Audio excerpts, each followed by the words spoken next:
Assalamu alaikum, my dear students.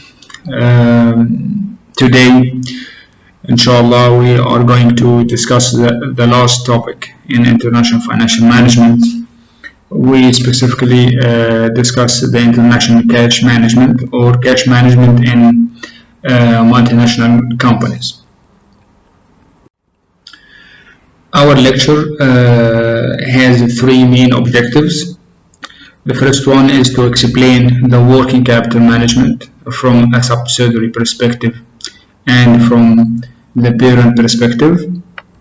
Second objective is to explain how cash management can be centralized in order to ensure that cash is used more efficiently. And the third objective is to explain the main techniques used to optimize or improve the cash flow. Working capital management. First of all, what is working capital? Working capital indicates to current assets or short-term assets. Includes inventory, account receivables, cash. So why we need to manage the working capital? Actually, suppose that a company has deficiency in its inventory, so its productions will be delayed.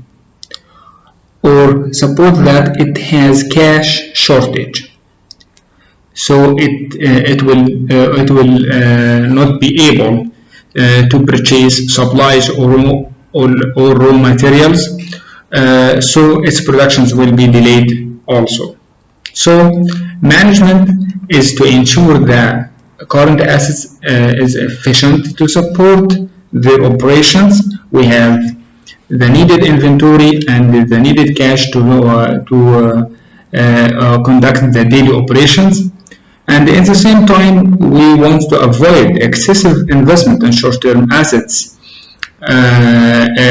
avoid holding large amount of cash or maintain large amount of inventory than necessary, because these funds might be put to better use, which means that these funds have opportunity cost.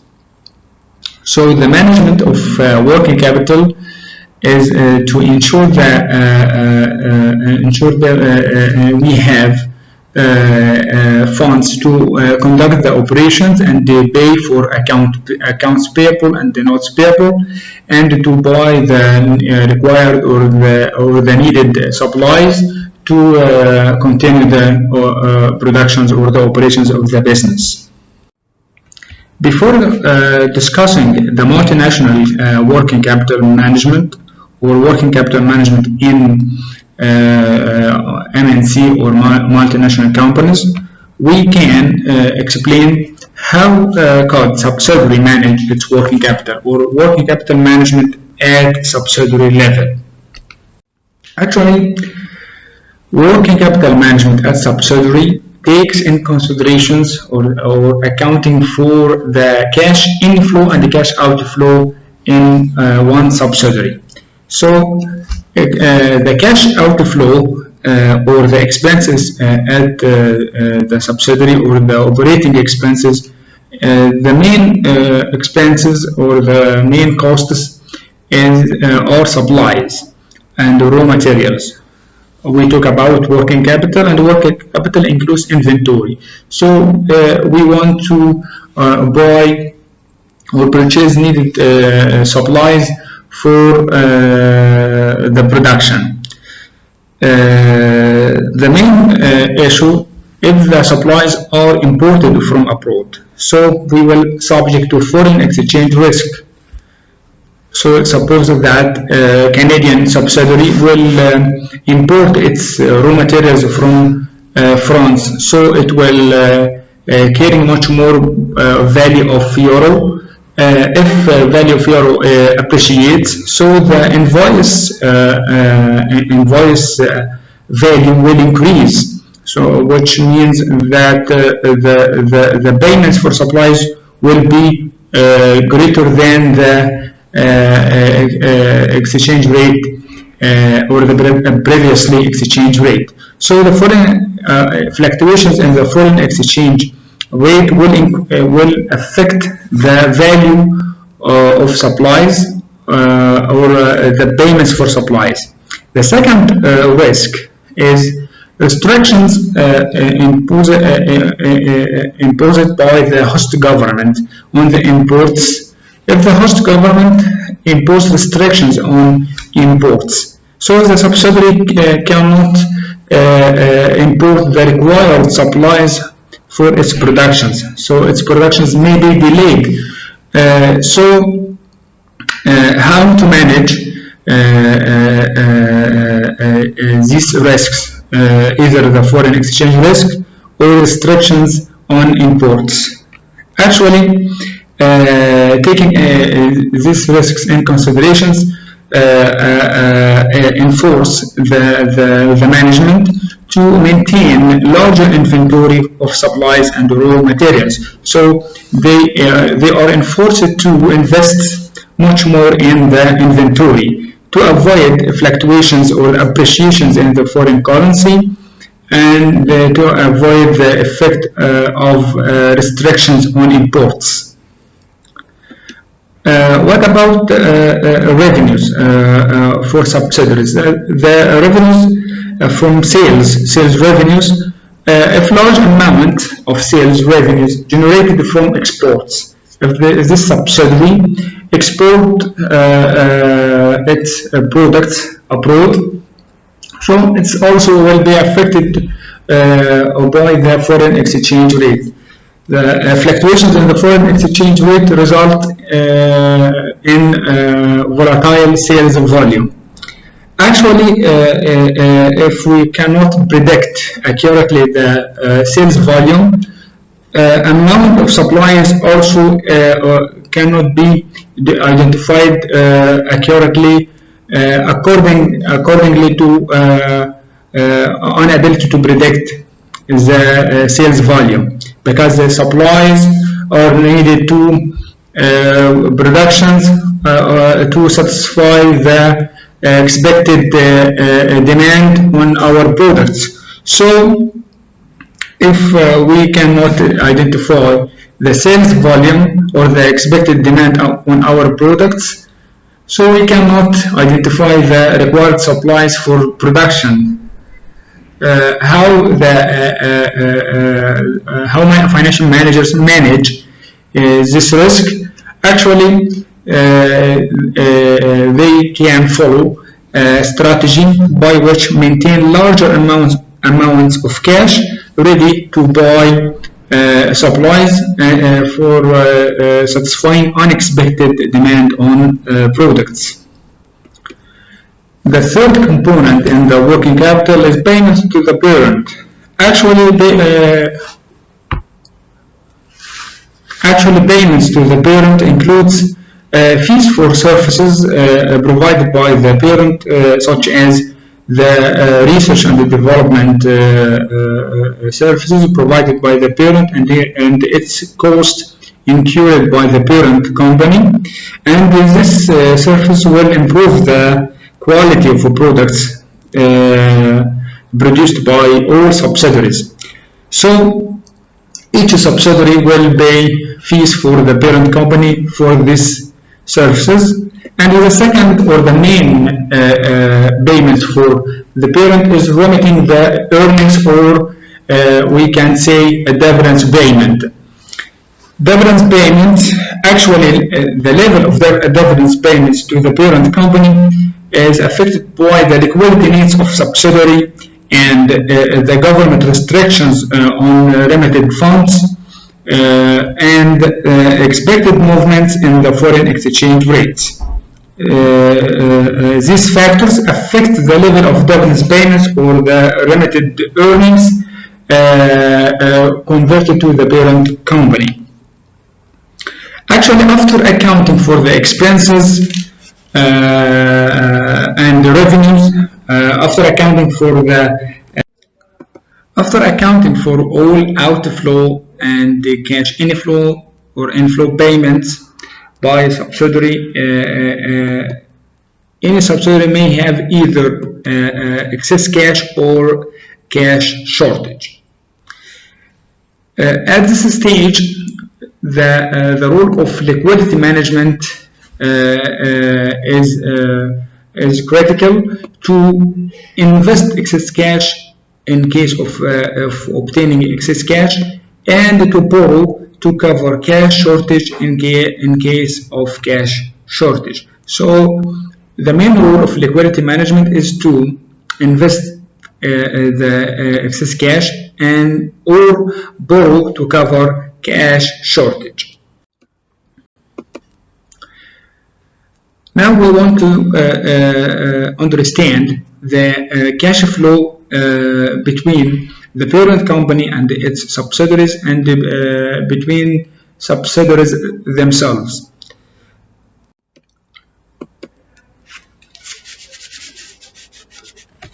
This figure describes the cash flow between the parent company and each subsidiary, and the cash flow between subsidiaries themselves. So as you can see from this exhibit, subsidiary 1 pay fees for the parent, or remit part of the retained earnings to the parent as a cash or as a dividends payment. This represents the first cash outflow from subsidiary to the parent company. With respect to the parent, it represents cash inflow.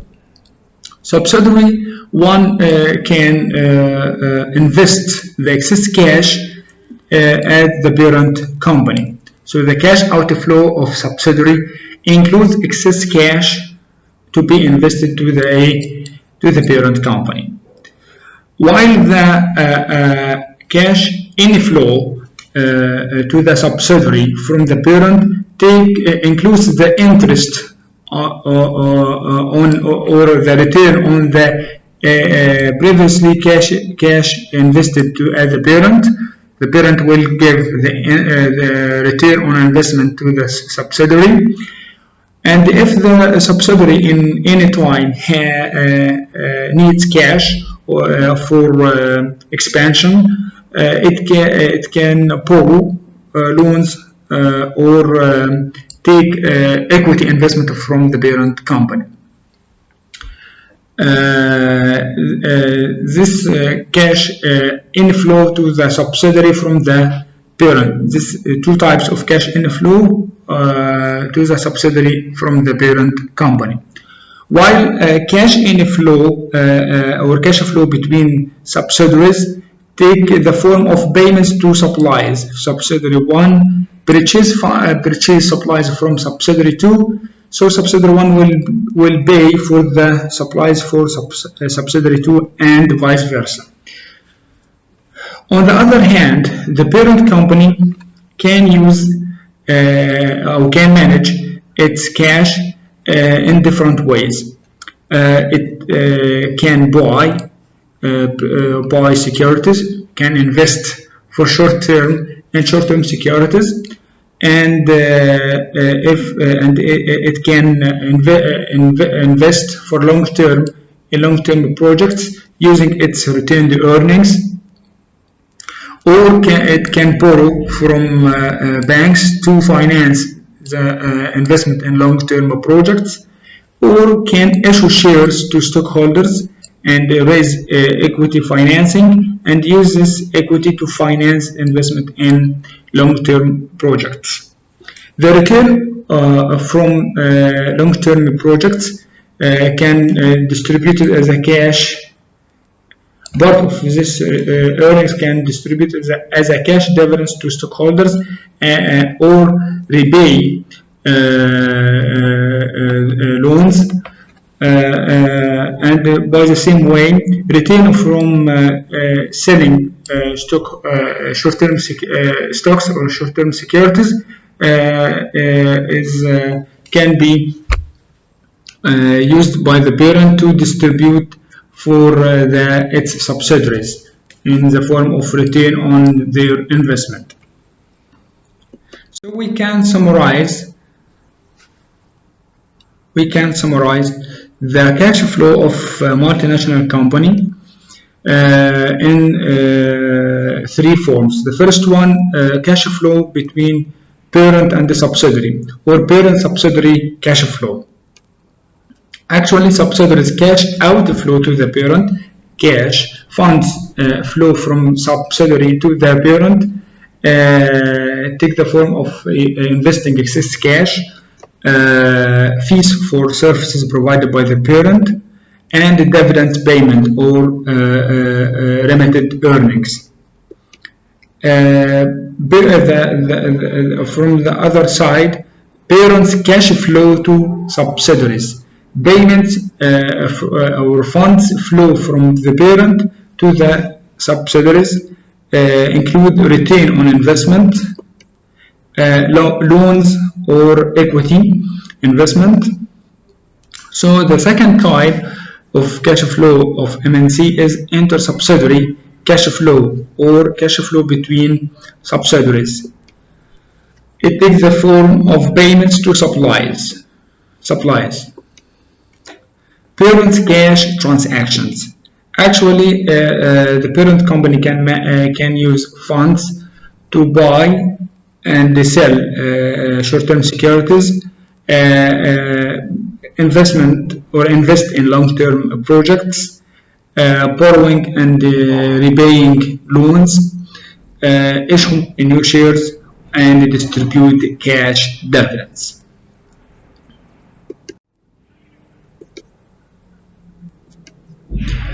If each subsidiary do individually manage its own cash positions, which means it can forecast for its cash flow, cash in and cash out, and determine its or predict its positions on daily or weekly or monthly basis, and it can identify when it can face cash shortage or it will has excess cash, and plan to use excess cash and plan to cover the cash shortage.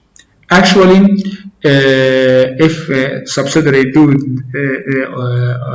individually manage its own cash positions in this way, the MNC may be forced to maintain larger amount of cash than is necessary to support or to be ready to support any subsidiaries. So instead of leaving each subsidiary to manage its cash positions individually, the multinational companies establish a division of centralized cash management. So most MNCs establish or follow the centralized cash management instead of a decentralized cash management approach, in which by which the MNC establish division of centralized cash management to do what? To monitor and manage the parent subsidiary cash flow and inter-subsidiary cash flow. How could this division manage and monitor cash flow in the multinational company?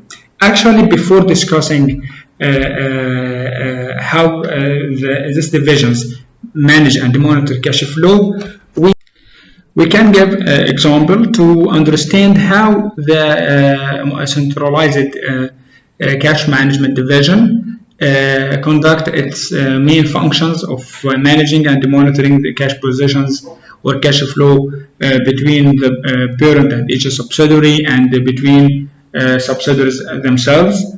Our case about US based multinational company, in which division of centralized cash management, actually this division created a cash balances website and instruct each subsidiary to record daily cash positions in different currencies. So this multinational company has four subsidiaries, one in Canada and one in Japan and one in UK and one in France. So the Canadian subsidiary should record cash balance in Canadian dollars or other currency it has at the end of each day. And by the same way, the French subsidiary should record daily cash balance in euro or other currency. British subsidiary should record its cash balance, and the Japanese subsidiary should record its daily cash balance in yen or other currency. They have its funds in this currency.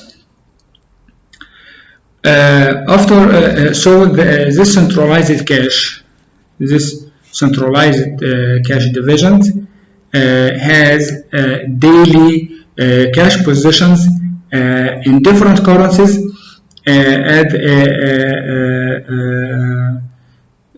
so it can use this updated data for what? To identify which subsidiary has excess cash and for how long and in which currency, and which subsidiary needs cash and in which currency.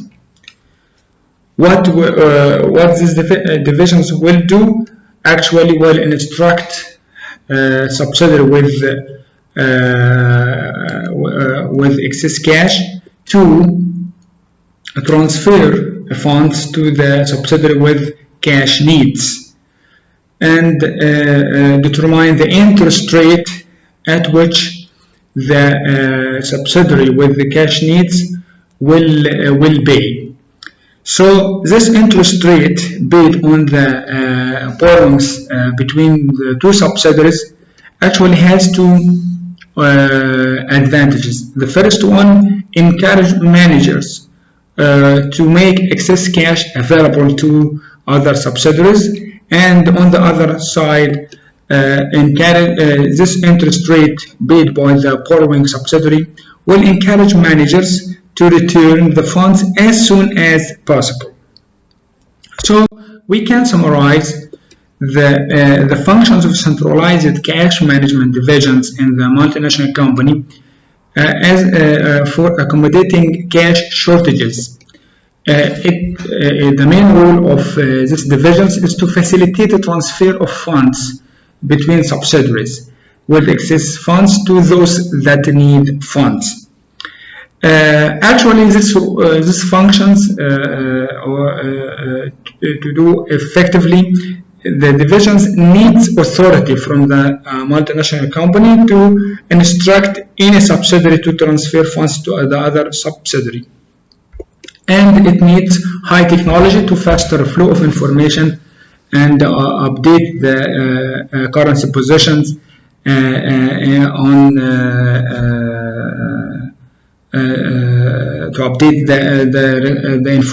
to update the currency positions to enable the divisions to identify the excess cash and the cash shortage in different currencies, and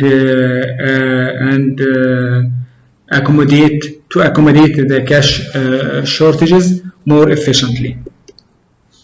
The second objective or the second function of centralized cash management divisions at the MNC is to monitor the cash positions. Actually, monitoring cash positions can result in three main benefits. The first one, it can detect or this monitoring for cash positions can detect potential financial problems at the different subsidiaries, and also discourage managers of foreign subsidiaries from wasting excess funds. And it can identify when a subsidiary's cash balance declines below a specific level. At this time, the multinational company can investigate the reasons of this decline. After describing the two functions of this division is to manage and to monitor the cash positions, we want to explain how these divisions in the multinational company optimize cash flow. Optimize means improve the cash flow of the MNC. We have four techniques by which the MNC can optimize cash flow. The first one is accelerating cash inflow, minimizing currency conversion costs, and managing blocked funds, and managing inter-subsidiary cash transfers. Let me explain each technique in more detail. The first one is accelerating cash inflow. Actually, why we need to accelerate cash inflow? Because the more quickly inflows are received, the more quickly they can be invested or used for other purposes. How we can accelerate cash inflow? Using a lockbox. What is lockbox? Is a post office box that is accessible by the bank. Typically, the customers of any subsidiary can send their payments, their checks to the post office box.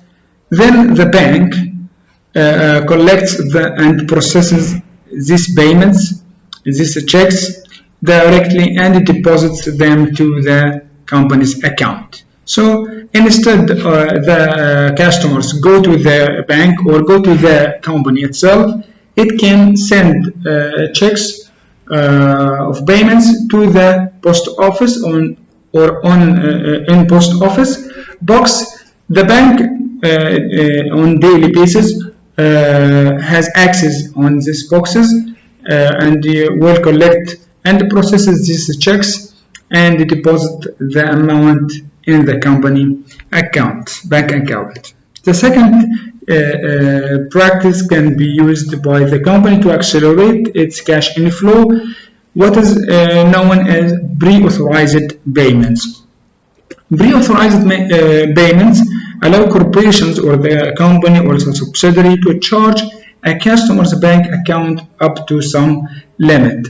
In other words, pre-authorized payments is agreement between the customers and the bank. By this agreement, the bank will automatically pay periodical amounts or funds to a third party. The third party in our case will be our company or our subsidiary. So the company asks the customers to provide the bank agreement for pre-authorized payments. By this agreement, the company guarantee it will receive a specific amount of the transactions from the customer's bank at the end of each month, for example. Currency conversion costs. The second technique by which the MNC can optimize the cash flow is to minimize the currency conversion costs. Suppose that the US-based MNC has subsidiaries in Canada and in UK and in Japan and in France. Suppose that a Canadian subsidiary buy supplies from French subsidiary. So it will convert its currency, which is Canadian dollars, to buy euros to pay for the supplies from French subsidiary. And if French subsidiary buy from the Canadian, it will convert euros in exchange of Canadian dollars. And if the French subsidiary buy from Japanese, it will convert euros and to buy Japanese yen. And if Japanese yen buy from the British subsidiary, it will convert Japanese yen to receive or to buy British pounds. And if the British subsidiary has transactions with the Canadian subsidiary, it will exchange British pounds in exchange for the Canadian dollars, and so on. So all these transactions involve administrative costs and the transaction costs associated with the currency conversion. So the MNC wants to minimize these conversion costs, these currency conversion costs between its subsidiaries. How the MNC can minimize the currency conversion costs? Actually, the parent company or the divisions, the centralized cash management division in the MNC can instruct their subsidiaries to net their transactions on a monthly basis instead of conversion currencies to conduct each transactions during the month. They can net their transactions at the end of each month. So this will decrease number of transactions and the number of currency conversion during the same period, for example, the 1 month. In addition, the divisions of centralized cash management in the MNC can translate the payments of each subsidiaries or the payments of its subsidiaries into home currency, in our case US dollars, so that the net payment can easily determined. This is a type of monitoring by the divisions to identify easily the net or the cash positions of each subsidiary at the end of each period. These translations of payments of all subsidiaries in US dollars call it inter-subsidiary payment matrix. Let me show how this matrix is constructed. As you can see in this table, the first column is the net payment to be made by subsidiary located in Canada and France and Japan and UK and US as a parent company. The first row is the net US dollars value paid to subsidiary located in Canada and France and Japan and UK and US. So Canadian subsidiary should pay $40,000 to the French subsidiary at the end of this month, and Canadian university should pay $90,000 to Japanese subsidiary, and in this month Canadian subsidiary will or has to pay $20,000 to the British subsidiary and $40,000 to the parent company. French subsidiary has to pay $60,000 to the Canadian subsidiary, and it will pay $30,000 to the Japanese subsidiary, and they pay $60,000 to the British subsidiary, and $50,000 to the parent company. So each row represents cash or the expected cash outflow from each subsidiary to all other subsidiaries in different countries. Japanese subsidiary will pay $100,000 $30,000 to the Canadian one, and $30,000 to the French subsidiary, and will pay $20,000 to the British subsidiary, and $30,000 to the parent company. And the British subsidiary will pay $10,000 to Canadian subsidiary, and the British subsidiary will pay $50,000 to the French subsidiary, and it will pay $10,000 to Japanese, and it will pay $50,000 to the parent company. The parent company should pay $10,000 to the Canadian subsidiary, and will pay $60,000 to the French, and will pay $20,000 to the Japanese subsidiary, and it will pay $20,000 to the British subsidiary. So this table, or these figures in this table, represents what is called inter-subsidiary payment matrix. In each row represents the cash outflow from each subsidiary to other subsidiaries in the other countries, while each column represents cash inflow for each subsidiary from other subsidiaries in the other countries, which means the Canadian subsidiary will receive $60,000 from the French subsidiary, and will receive $100,000 from the Japanese subsidiary, and will receive $10,000 from the British subsidiary, and will receive $10,000 from the US subsidiary. And the French subsidiary will receive 40 from the Canadian, and 30 from the Japanese, and 50,000 from British, and from US subsidiary will receive 60,000, and so on. So each row represents cash outflow, and each column represents cash inflow. So instead of conduct individual transactions, simply at the end of each month, each two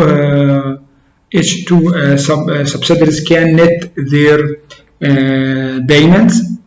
For example, the Canadian subsidiary has to pay $40,000 for the French, and in the same way,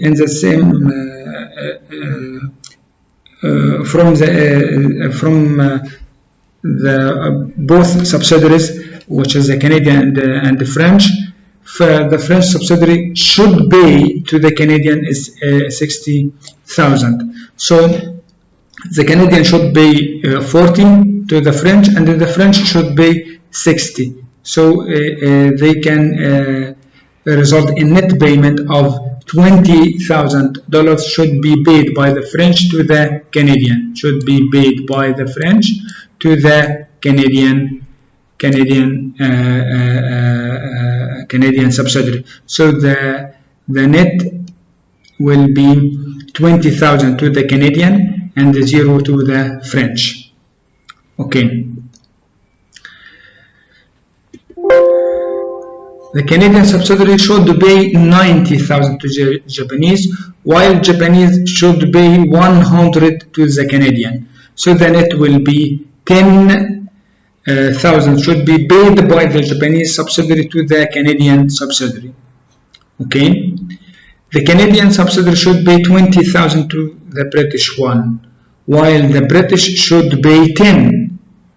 So the Canadian should pay 20 and the British should pay 10. So the net will be 0, will be paid by the British, while it will receive just 10 from the Canadian subsidiary. The Canadian subsidiary should pay 40 to the US subsidiary, and US subsidiary should pay 10. So the net will be 30. The Canadian should pay net payment of $30,000 to the US subsidiary. and the US subsidiary will not pay anything to the Canadian subsidiary, but it will receive net payment of 30,000. France will French subsidiary will pay $30,000 to the Japanese, while Japanese should pay 30,000 to the French. So the net payment is 0 to Japanese and 0 to the French, because each one has the same obligations or the same financial obligations. The French subsidiary should pay 60,000 to the British, while the British should pay 50 to the French.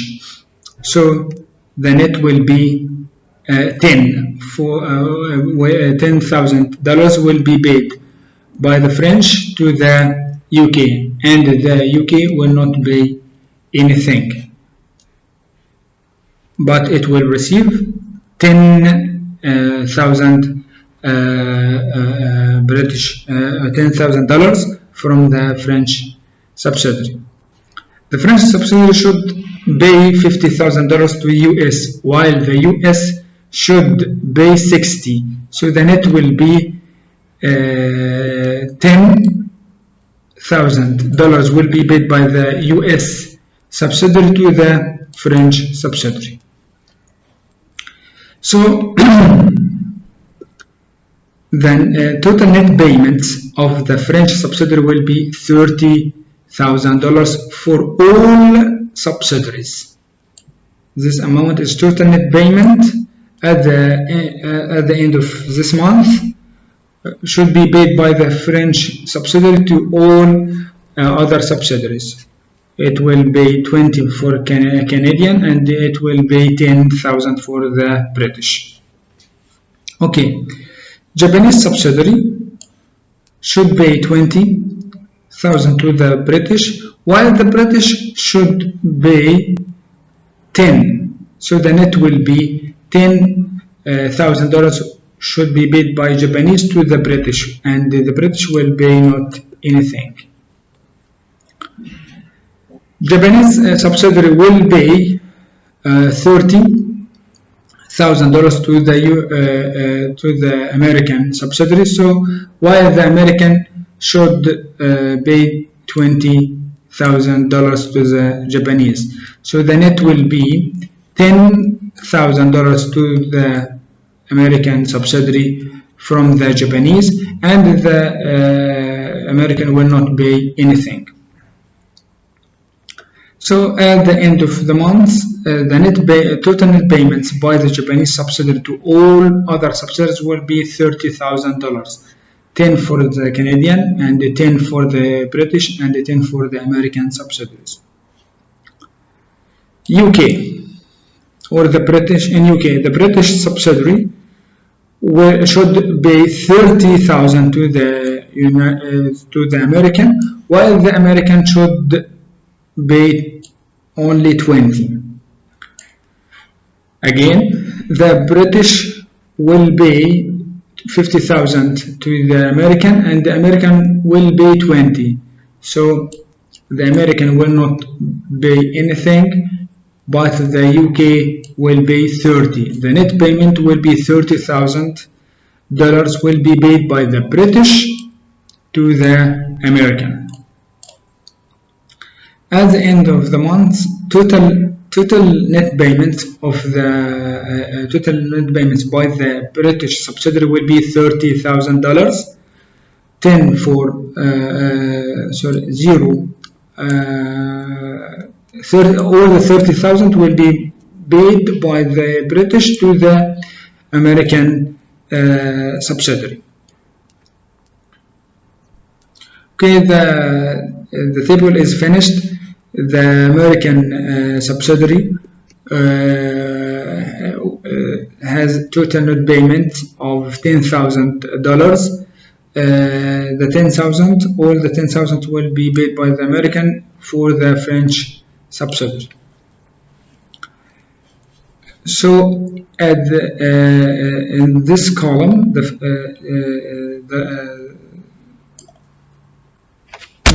right on the right side represents total net payments of each subsidiary in each row, and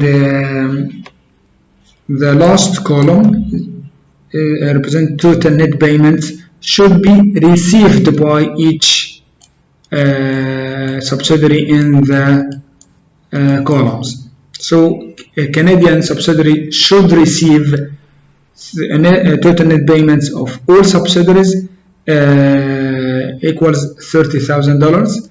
French subsidiary should receive 10. Japanese subsidiary will not receive anything.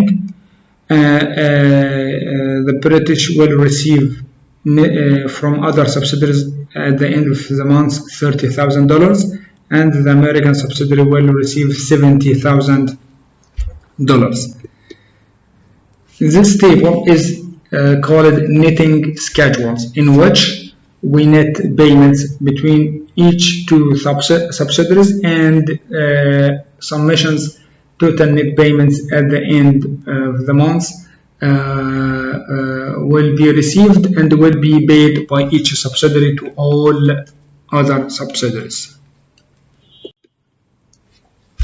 We can understand the benefits of this netting system.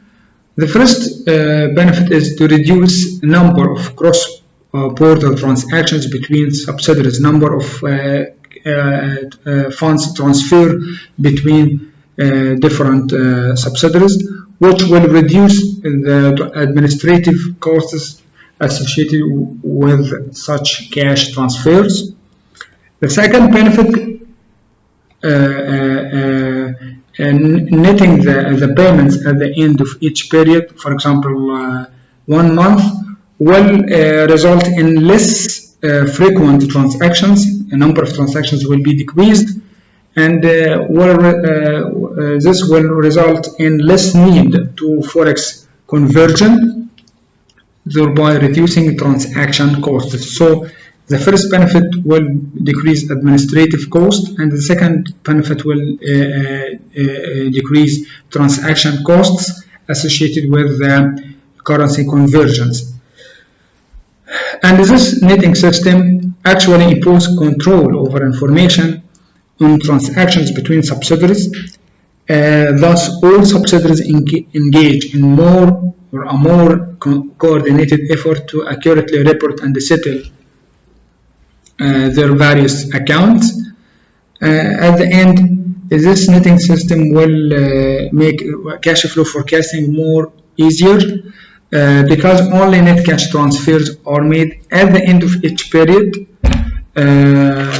Actually, if we can improve the cash flow forecasting, our financing and investment decisions will be enhanced.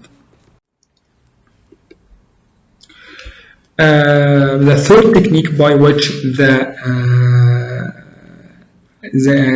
centralized cash management divisions can optimize the cash flow is to manage blocked funds. What is the problem in the blocked funds? If the host government requires all funds to remain within the country, so the parent company cannot have full access on the retained earnings or the earnings generated by its subsidiary. How the parent company manages this risk? Actually, it can set up research and development divisions at this subsidiary subject to the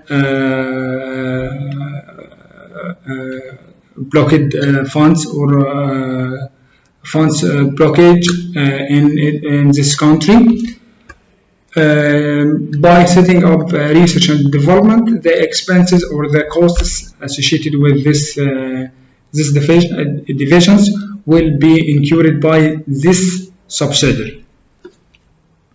And these divisions should improve the quality of the products so it will generate revenues for other subsidiaries.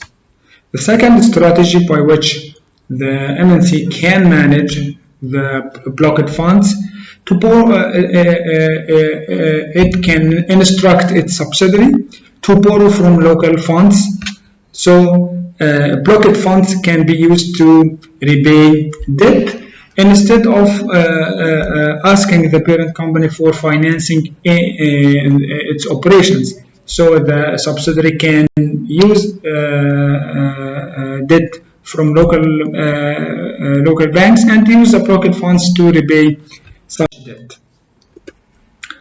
The fourth technique by which the MNC can optimize the cash flow is to manage inter-subsidiary cash transfers. Actually, for example, the Canadian subsidiary has cash shortage, while the French subsidiary has excess cash. Actually, the French subsidiary can provide financing to the Canadian subsidiary by purchasing supplies earlier than necessary. This technique of financing is called leading technique by which one subsidiary will purchase supplies earlier than necessary. The second technique by which French subsidiary can provide financing to the Canadian subsidiary is to sell supplies and delay receiving payments. Sell supplies to the Canadian and delay receiving payments from the Canadian subsidiary. This financing technique is called lagging. Lagging technique involves selling supplies to the other subsidiary and delay receiving payments from this subsidiary because it has cash shortage. Actually, these techniques to optimize cash flow may face complications. The first type of complication is company-related characteristics.